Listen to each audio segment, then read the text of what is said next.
क्रिस्त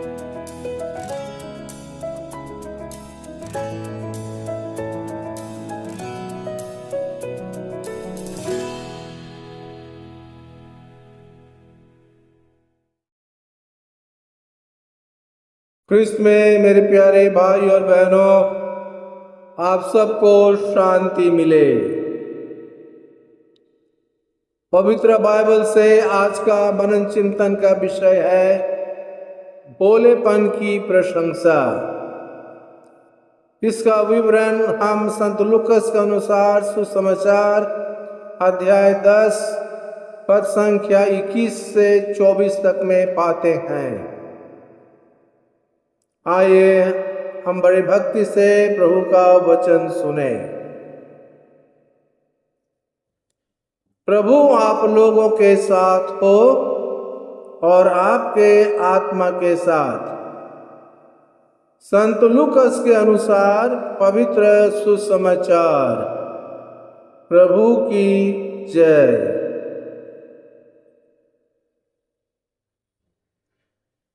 उसी घड़ी यीशु ने पवित्र आत्मा से परिपूर्ण होकर आनंद के आवेश में कहा,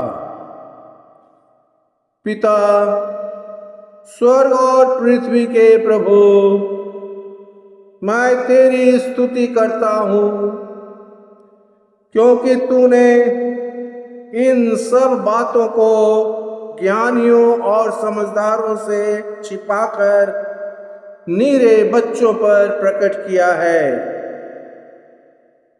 हाँ पिता, वही तुझे अच्छा लगा। मेरे पिता ने मुझे सब कुछ सौंपा है। पिता को छोड़ यह कोई भी नहीं जानता कि पुत्र कौन है, और पुत्र को छोड़ कोई नहीं जानता कि पिता कौन है। केवल वही जानता है जिस पर पुत्र उसे प्रकट करने की कृपा करता है। तब उन्होंने अपने शिष्यों की ओर मुड़कर एकांत में उनसे कहा, धन्य है वे आंखें जो वह देखती है जिसे तुम देख रहे हो, क्योंकि मैं तुमसे कहता हूं, तुम जो बातें देख रहे हो उन्हें कितने ही नबी और राजा देखना चाहते थे, परंतु उन्होंने उन्हें नहीं देखा। और जो बातें तुम सुन रहे हो वे उन्हें सुनना चाहते थे, परंतु उन्होंने नहीं सुना। यह प्रभु का सुसमाचार है। क्रिस्त की जय। क्रिस्त में मेरे प्यारे भाई और बहनों, मनुष्य जाति के मुक्ति के पूरे इतिहास में ईश्वर छोटी से छोटी चीज़ों के प्रति अपने विशिष्ट प्राथमिकता दर्शाते हैं। जब वो आदम को बनाया तो उन्होंने मिट्टी से आदम को बनाया, सोने चांदी से नहीं। जब वो अपने लोगों को मिस्र से, फराओं के गुलामी से मुक्ति दिलाना चाहा तो उन्होंने एक नेता को चुना, मूसा को, जो ठीक से बोल भी नहीं सकता था। वो एक हकलाने वाला व्यक्ति था। जब वह फिलिस्तियों को हराना चाहता था तब वह एक छोटे चरवाहे डेविड को चुना, जो विशाल गोलियात को कंकड़ से मारकर जमीन पर गिराया। जब वो अपने बेटे के जन्म के लिए जगह की तलाश कर रहा था तो उन्होंने बेथलेहम नगर के गौशाला घर को चुना।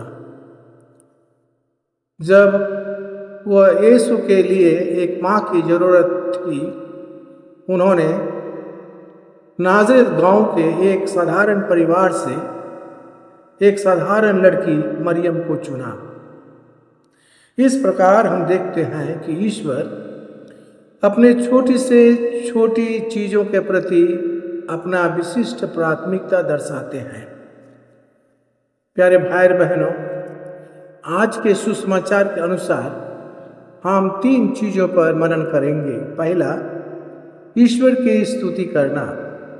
यीशु कहते हैं, हे पिता, स्वर्ग और पृथ्वी के प्रभु, मैं तेरी स्तुति करता हूँ क्योंकि तूने इन सब बातों को ज्ञानियों और समझदारों से छिपाकर निरे बच्चों पर प्रकट किया है, क्योंकि यही तुझे अच्छा लगा।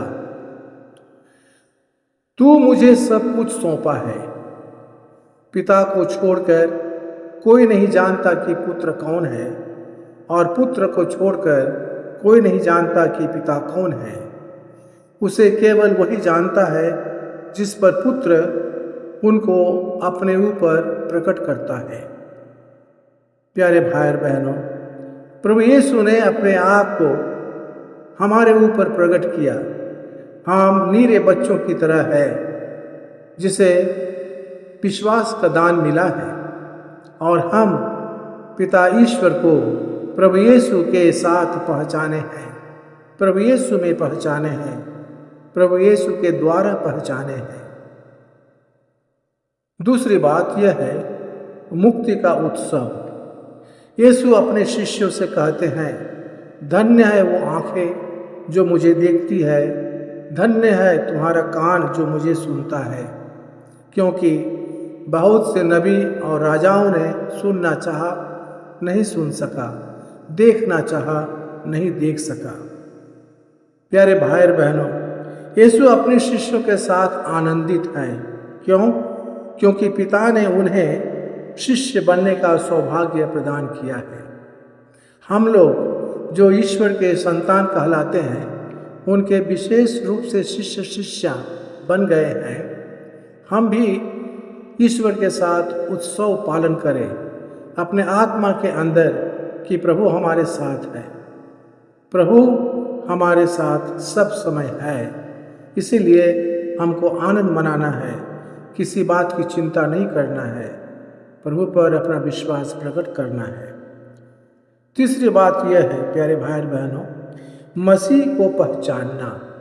शिष्य लोग यीशु को मसीह के रूप में पहचानने लगे, क्योंकि यीशु जो शिक्षा देते थे, अपने बारे में जो कुछ धर्म ग्रंथ में लिखा था, उन सब का बखान करते थे कि ख्रिस्त जब आएंगे वो दुख सहेंगे, क्रूस पर मर जाएंगे, तीसरे दिन जी उठेंगे और पिता के दाएं विराजमान होंगे। यह सब कुछ उनके बारे में धर्म ग्रंथ में लिखा था, जिसकी शिक्षा यीशु ने अपने शिष्यों को दिया। ख्रिस्त में मेरे प्यारे भाई बहनों, इसीलिए आज के सुसमाचार के अनुसार हमें सब समय पिता ईश्वर की महिमा प्रशंसा और उनकी स्तुति करनी है। हमें ईश्वर को सब समय धन्यवाद देना है कि उन्होंने अपने पुत्र यीशु में हमें अपना बना लिया है, और हम सबको वह सौभाग्य प्रदान किया है अपने आत्मा को देकर, जिससे कि हम एक दिन स्वर्ग राज्य के भागी बन जाए। आइए हम प्रार्थना करें, ईश्वर से आशीष की कृपा मांगे। हे ईश्वर के पिता, हम तेरे नाम की महिमा प्रशंसा करते हैं, तुझे धन्य कहते हो, तेरी आराधना करते हैं। हे प्रभु, तेरी स्तुति हो, तेरी महिमा वंदना हो। हमारे जीवन में तूने अपने पुत्र को देकर हमें अपना संतान बनाया है। हम जब तुझे पहचानते हैं तेरे पुत्र के द्वारा, तेरे पुत्र में, तेरे पुत्र के साथ, हम पर कृपा कर प्रभु कि हम एक दिन स्वर्ग राज्य के धरोहर में प्रवेश कर सके और अनंत जीवन पा सके। हम यह प्रार्थना करते हैं तेरे पुत्र हमारे प्रभु ख्रिस्त के द्वारा, आमीन। माथा झुकाकर प्रभु का आशीर्वाद ग्रहण कीजिए। प्रभु आप लोगों के साथ हो और आपके आत्मा के साथ। सर्वशक्तिमान ईश्वर पिता और पुत्र और पवित्र आत्मा का आशीर्वाद आप सब पर उतरे और सदा बनी रहे, आमीन। आप सबको जय यीशु।